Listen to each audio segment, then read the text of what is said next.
Hi friends, welcome back to my YouTube channel. ಎಲ್ರಿಗೂ ಗೌರಿ ಗಣೇಶ ಹಬ್ಬದ ಆರ್ಥಿಕ ಶುಭಾಶಯಗಳು. ಇದು ಒಂದು 2 ಡೇಸ್ ಆದಮೇಲೆ ಈ ವ್ಲಾಗ್ ಬರುತ್ತೆ, ಹಬ್ಬ ಆದಮೇಲೆ. ಆದರೂ ಬಿಲೇಟೆಡಾಗಿ ವಿಶ್ ಮಾಡ್ತಾಯಿದ್ದೀನಿ ಎಲ್ರಿಗೂ ದೇವರು ಆಯಸ್ಸು ಆರೋಗ್ಯ ಅಭಿವೃದ್ಧಿ ಕೊಟ್ಟು ಕಾಪಾಡಲಿ ಅಂತ ನಾನು ಕೇಳ್ಕೊತೀನಿ. ಪಾಪುಗೆ ಸ್ವಲ್ಪ ಇಯರಿಂಗ್ಸು ಅದು ಸರಿ ಇರಲಿಲ್ಲ. ಕಿವಿ ಚುಚ್ಚಿಸಿದಾಗ ಹಾಕಿದಂಥ ಇಯರಿಂಗ್ಸು ಸ್ವಲ್ಪ ಏನೋ ತಗ್ಗೋದಂಗೆ ಆಗಿತ್ತು. ಅದಕ್ಕೆ ಚೇಂಜ್ ಮಾಡೋಣ ಅಂತ ಪಿರಿಯಾಪಟ್ಟಣಕ್ಕೆ ಗೋಲ್ಡ್ ಶಾಪ್ಗೆ ಅಂತ ಹೋಗ್ತಾ ಇದ್ದೀವಿ. ಹಂಗೇನೆ ಗಣೇಶನೆಲ್ಲ ಕೂರಿಸಿದ್ರು ಅಲ್ಲಿ, ಅಂದರೆ ಮಾರೋದಕ್ಕೆ ಅಂತ ಇಟ್ಟಿದ್ರು. ಅದನ್ನು ವೀಡಿಯೋ ಮಾಡ್ಕೊತಾ ಇದ್ದೆ. ನೋಡಿ, ಇಲ್ಲೇ ಇದೇ ಶಾಪ್ ಅದು, ಬಟ್ ಒಳಗಡೆ ವೀಡಿಯೋ ಮಾಡ್ಬೋದು ಏನೋ ಗೊತ್ತಿಲ್ಲ. ಬಂದಮೇಲೆ ಸ್ವಲ್ಪ ವೀಡಿಯೋ ಮಾಡಿಕೊಂಡೆ ಅವ್ರಿಗೆ ಗೊತ್ತಿಲ್ಲದಂಗೆ. ಒಂದು ಓಲೆ ನೋಡಿದ್ವಿ, ಇಷ್ಟ ಆಯಿತು. ಬಟ್ ಅವರು ಸ್ವಲ್ಪ ರೇಟ್ನ ಹೆಚ್ಚು ಕಮ್ಮಿ ಹೇಳಿದ್ರು. ಮತ್ತು ಇದು ಸ್ವಲ್ಪ 1 ಗ್ರಾಮ್ ಮೇಲಿದೆ. ಅವ್ರಿಗೆ ಚಿಕ್ಕ ಕಿವಿ, ತುಂಬ ಅಂದರೆ ತುಂಬ ಚಿಕ್ಕ ಕಿವಿ. ನೋಡಿ, ಇದನ್ನು ಸೆಲೆಕ್ಟ್ ಮಾಡಿದ್ವಿ. ಅಷ್ಟರಲ್ಲಿ ಇದೊಂದು ಇಷ್ಟ ಆಗಿತ್ತು. ಬಟ್ ಸ್ವಲ್ಪ ಗ್ರಾಮು ಹೆಚ್ಚು ಕಮ್ಮಿಯಾಗಿ ಬೇಡ ಅಂತ ಕ್ಯಾನ್ಸಲ್ ಮಾಡಿದ್ವಿ. ನೋಡೋಣ, ಇದನ್ನೇ ತೊಗೋಬೇಕು ಅಂತ ಅನ್ನಿಸ್ತಿದೆ. ಮತ್ತು ತೊಗೋಬೇಕು ಅನಿಸಿದ್ರೆ ಮತ್ತೆ ಹೋಗಿ ಇದನ್ನೇ ತೊಗೊತೀನಿ. ಇದು ತುಂಬ ಇಷ್ಟ ಆಗಿತ್ತು ಪಾಪುಗೆ, ಕರೆಕ್ಟಾಗಿ ಕಿವಿಗೆ ಆಗುತ್ತೆ. ಬಟ್ ಸ್ವಲ್ಪ ದೊಡ್ಡದು ಜಾಸ್ತಿ, ಗ್ರಾಮ್ ಜಾಸ್ತಿ ಇದೆ, ಕಿವಿ ಹರಿದೋಗ್ಬಿಡುತ್ತೆ ಅಂದ್ಬಿಟ್ಟು ತೊಗೊಳ್ಳಿಲ್ಲ. ಮತ್ತು ಮನೆಗೆ ಬರೋಷ್ಟರಲ್ಲಿ ಪಾರ್ಸಲ್ ಬಂದಿತ್ತು ಪಾಪುಗೆ ಅಂತ. ಒಂದು 3 ಸೆಟ್ ಡ್ರೆಸ್ ಆರ್ಡ್ರ್ ಮಾಡಿದೆ, ಅಂದರೆ ನೈಟ್ ಡ್ರೆಸ್ಗಳನ್ನ ಆರ್ಡ್ರ್ ಮಾಡಿದೆ, ಡೈಲಿ ವೇರ್ಗೆ ಇರಲಿ ಅಂತ. ಒಂದೇ ಥರದ್ದು, ಬಟ್ ಕಲರ್ ಬೇರೆ ಬೇರೆ ಇರುತ್ತೆ. 585 ಏನೋ ಅನಿಸುತ್ತೆ ಇದು 3ಕ್ಕೆ. ತುಂಬ ಚೆನ್ನಾಗಿದೆ ಕ್ವಾಲಿಟಿ, ಕಾಟನ್ದು. ಅದಕ್ಕೆ ಡೈಲಿ ಯೂಸ್ಗೆ ಆಗುತ್ತೆ ಅಂತ ತರಿಸಿದ್ದೆ. ಮತ್ತು ಹಂಗೆ ಇನ್ನೊಂದು ಪಾರ್ಸಲ್ ಬಂದಿತ್ತು ಪಾಪುಗೆ ಅಂತ.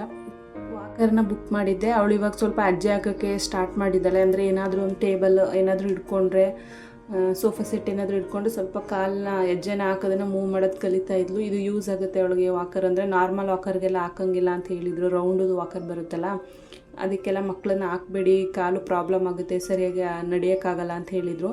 ಅದಕ್ಕೆ ಈ ರೀತಿನಾದರೂ ತರಿಸೋಣ ಅಂತ. ಇವಾಗ ಇದನ್ನೆಲ್ಲ ಚಿಕ್ಕ ವಯಸ್ಸಲ್ಲಿದ್ದಾಗ ನಮ್ಮಪ್ಪ ಅವರೇ ಮರದಲ್ಲೆಲ್ಲ ಮಾಡಿ ಕೊಡ್ತಿದ್ರು.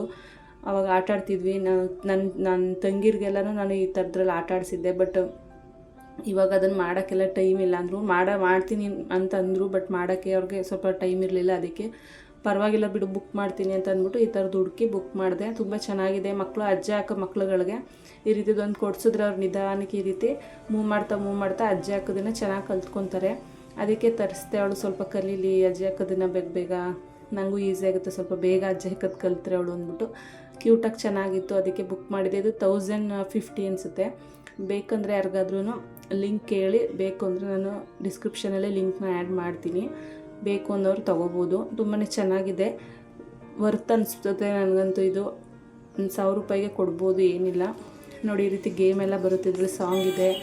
ಸ್ವಲ್ಪ ಈ ಥರ ಗೇಮ್ಸ್ ಎಲ್ಲ ಆಟ ಆಡ್ಬೋದು ಇದರಲ್ಲಿ. ಚೆನ್ನಾಗಿದೆ ಇದು, ಏನಿಲ್ಲ, ಕೊಡ್ಬೋದು 1000 ರೂಪಾಯಿ.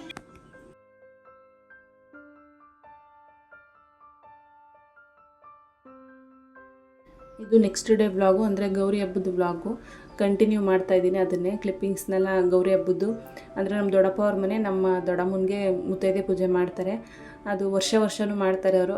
ಅದಕ್ಕೆ ಎಲ್ಲರೂ ಸಂಜೆ ಅಲ್ಲಿಗೆ ಹೋಗ್ತೀವಿ, ಇಡೀ ಫ್ಯಾಮಿಲಿ ಕುಟುಂಬ ಎಲ್ಲರೂ ಅಲ್ಲೇ ಸೇರಿರ್ತೀವಿ. ಮುತ್ತೈದೆ ಪೂಜೆಗೆ ಎಲ್ಲರೂ ಅಲ್ಲೇ ಇರ್ತೀವಿ.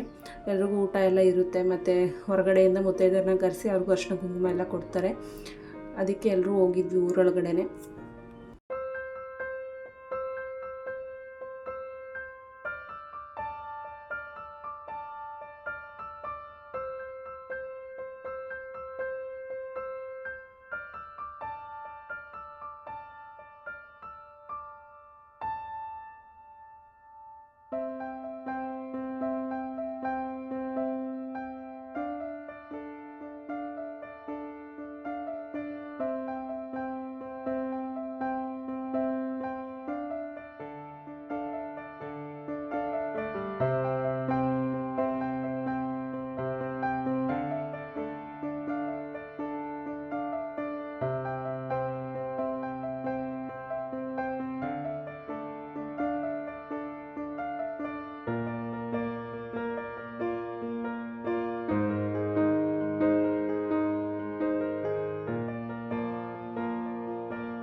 ಸ್ಟಾರ್ಟಿಂಗ್ ಒಂದು 9 ಜನ 5 ಜನ ಪೂಜೆ ಮಾಡಬೇಕು ಮುತ್ತೈದರು, ಅದಕ್ಕೆ ಎಲ್ಲರೂ ಪೂಜೆ ಮಾಡ್ತಿದ್ರು. ನೆಕ್ಸ್ಟ್ ಆದಮೇಲೆ ನಮ್ಮಪ್ಪನೂ ಪೂಜೆ ಮಾಡಿದ್ರು.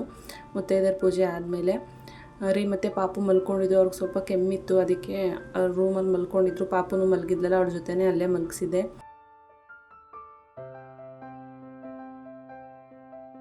ನಾರ್ಮಲಾಗಿ ಅನ್ನ ಸಾಂಬಾರು ರೈಸು ಮತ್ತು ಮುದ್ದೆ ತಿನ್ನೋರಿಗೆ ಮುದ್ದೆ, ಮತ್ತು ಸ್ವೀಟ್ಗೆ ಅಂತ ಇದನ್ನು ಒಬ್ಬಟ್ಟನ್ನ ತರಿಸಿದ್ರು ಮಹಾಲಕ್ಷ್ಮಿ ಸ್ವೀಟ್ ಕಡೆಯಿಂದ. ನಮ್ಮ ಅಕ್ಕ ಬೆಂಗಳೂರಿಂದ ಬರುವಾಗ ಹಾಗೇನೆ ಅಲ್ಲಿಂದನೇ ತಂದಿದ್ಲು.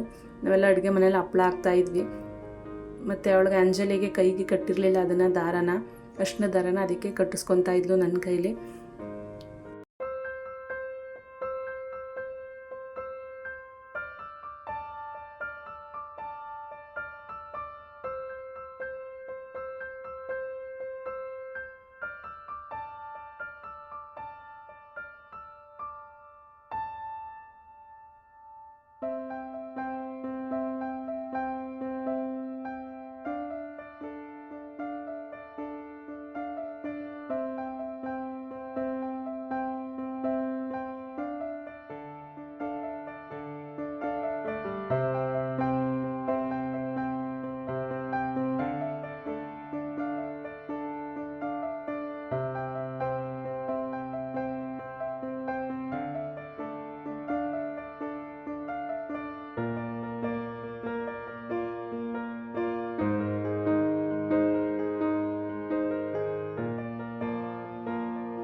ನಮ್ಮ ಚಿಕ್ಕಪ್ಪನ ಮಗ ಮೇಘ ಮತ್ತು ನಿಹಾರಿಕಾ ಎಲ್ಲರೂ ಸೇರಿ ಊಟ ಬಡಿಸ್ತಾಯಿದ್ರು. ಅಂದರೆ ಎಲೆ ಹಾಕೋದು, ನೀರು ತಂದಿಡೋದು, ಏನಾದರೂ ಚಿಕ್ಕ ಪುಟ್ಟದ್ದು ಹಾಕೋದು, ಪಲ್ಯ ಆ ಥರ ಏನಾದರೂ ಮಾಡ್ತಾಯಿದ್ರು.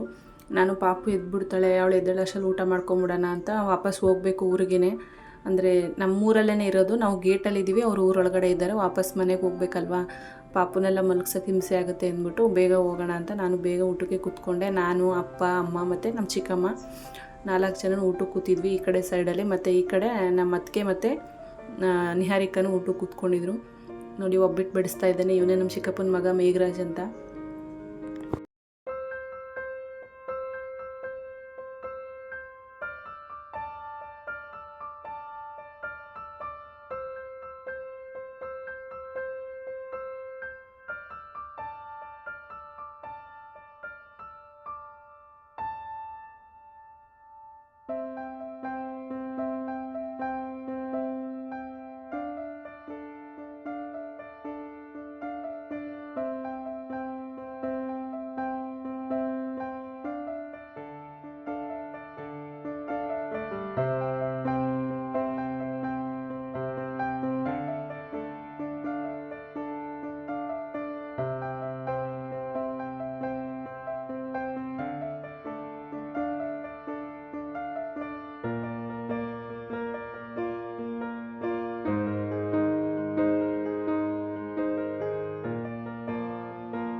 ಫೋನ್ ಆಯ್ತಲ್ಲ ಅಂತ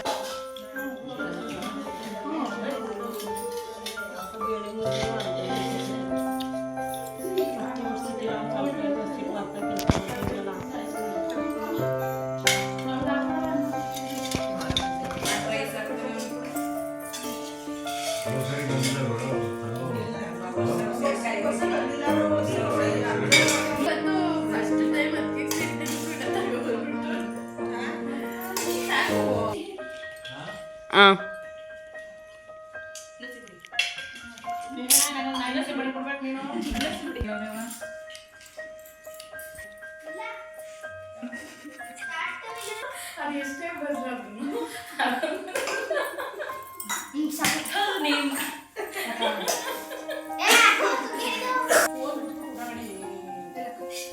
ಹರಿ ಎದ್ದರು. ಅದಕ್ಕೆ ಅವ್ರಿಗೆ ಸ್ವಲ್ಪ ಕೆಮ್ಮಿರೋದ್ರಿಂದ ಮಲ್ಕೊಂಬಿಟ್ಟಿದ್ರು, ಎದ್ದೇ ಇರಲಿಲ್ಲ ಅವರು. ಆಮೇಲೆ ಊಟ ಮಾಡ್ಕೊಳ್ಳಿ ಹೊರಡೋಣ ಅಂತ ಅಂದ್ಬಿಟ್ಟು ಅವ್ರನ್ನೂ ಊಟ ಕೂರಿಸ್ದೆ. ಅವ್ರನ್ನೂ ಊಟ ಮಾಡ್ಕೊತಾ ಇದ್ದಾಳೆ. ನನ್ನ ತಂಗಿ ಊಟ ಬಡಿಸ್ತಾ ಇದ್ಲು, ಅಂಜಲಿ.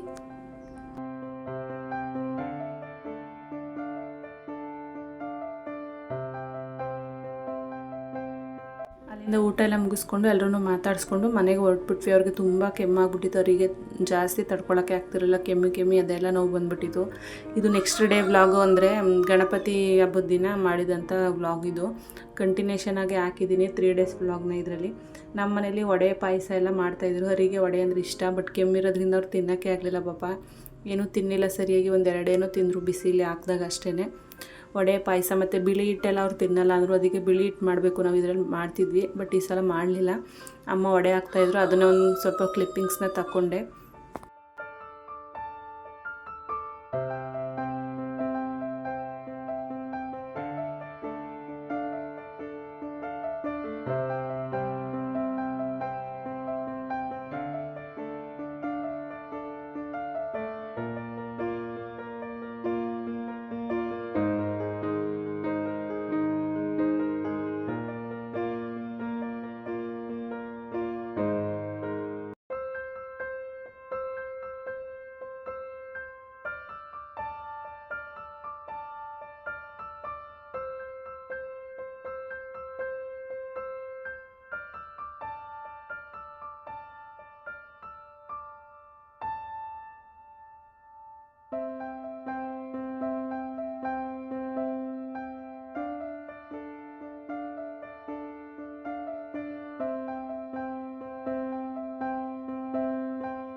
ಗಣೇಶ ಹಬ್ಬದ ದಿನವೇ ಅವರಿಗೆ ತುಂಬ ಜಾಸ್ತಿನೇ ಆಗೋತು. ಮೈಕೈ ನೋವು, ಜ್ವರ ಇದೆಲ್ಲ ಸ್ಟಾರ್ಟ್ ಆಗಿಬಿಟ್ಟಿತ್ತು. ಕೆಮ್ಮು ಇರೋದ್ರಿಂದ ಕೆಮ್ಮಿ ಜ್ವರ ಮತ್ತು ಮೈಕೈ ನೋವು ಸ್ಟಾರ್ಟ್ ಆಗಿಬಿಟ್ಟಿತ್ತು. ಯಾವುದಕ್ಕೂ ತೋರಿಸ್ಕೊಂಡು ಬಂದ್ಬಿಡೋಣ ಅಂತ ಹಾಸ್ಪಿಟಲ್ಗೆ ಬಂದುಬಿಟ್ವಿ. ತುಂಬ ಆಗ್ತಿಲ್ಲ, ನಡಿ ತೋರಿಸ್ಕೊಂಡು ಬರೋಣ ಅಂತ ಅಂದರು. ಅದಕ್ಕೆ ಕಂಪ್ಲಾಪುರ್ಗೆ ಹೋಗಿ ನೋಡಿದ್ವಿ, ಅಲ್ಲಿ ಡಾಕ್ಟರ್ಸ್ ಯಾರೂ ಇರಲಿಲ್ಲ. ಅದಕ್ಕೆ ಮತ್ತೆ ಪಿರಿಯಾಪಟ್ಟಣಕ್ಕೆ ಬಂದ್ವಿ. ಇಲ್ಲೇ ಪಾಪುಗೂ ತೋರಿಸಿದ್ದು ನಾವು. ಅವಳಿಗೆ ಟೈಫಾಯ್ಡ್ ಜ್ವರ ಆಗಿಬಿಟ್ಟಿತ್ತು, ಅವಾಗ ಇಲ್ಲಿಗೆ ಕರ್ಕೊಬಂದಿದ್ವಿ. ಚೆನ್ನಾಗಿ ಗುಣ ಆಗುತ್ತೆ, ಅದಕ್ಕೆ ಇಲ್ಲಿಗೆ ಕ್ಲಿನಿಕ್ಗೆ ಕರ್ಕೊಂಬರೋಣ ಅಂದ್ಬಿಟ್ಟು ಇಲ್ಲಿಗೆ ಬಂದಿದ್ವಿ. ಅವ್ರು ಚೆಕ್ ಮಾಡಿಸ್ಕೊತಾ ಇದ್ದಾರೆ.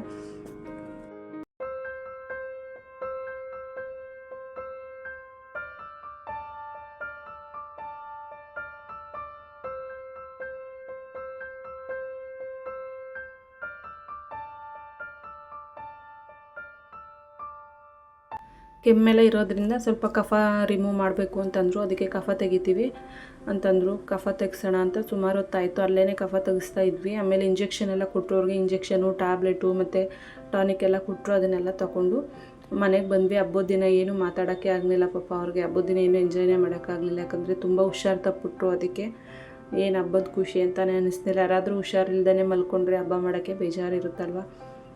ಜಾಸ್ತಿ ಏನು ಹಬ್ಬದ ಇದು ಮಾಡಲಿಲ್ಲ. ಮತ್ತು ದೇವಸ್ಥಾನಕ್ಕೆ ಹೋಗಬೇಕಿತ್ತು, ಗಣಪತಿ ಕೂರಿಸಿದ್ರು ಊರೊಳಗಡೆ ನಮ್ಮೂರಲ್ಲಿ, ಅಲ್ಲಿಗೂ ಹೋಗಬೇಕಿತ್ತು, ಅಲ್ಲಿಗೂ ಹೋಗಲಿಲ್ಲ. ನಮ್ಮ ಅತ್ತಿಗೆ ಅವರು ಹೋಗಿದ್ರು, ಮತ್ತು ಅಂಜಲಿ ಮತ್ತು ಅತ್ತಿಗೆ ಪೂಜೆ ಮಾಡ್ಸೋಕ್ಕೆ. ಅದನ್ನು ವೀಡಿಯೋ ಮಾಡ್ಕೊಂಡು ಬಂದಿದ್ಲು, ಅದನ್ನೇ ಕ್ಲಿಪ್ಪಿಂಗ್ಸ್ನ ಆ್ಯಡ್ ಮಾಡಿದ್ದೀನಿ. ನಮ್ಮೂರು ಗಣೇಶ ಹೆಂಗಿದೆ ಅಂತ ನೋಡಿ.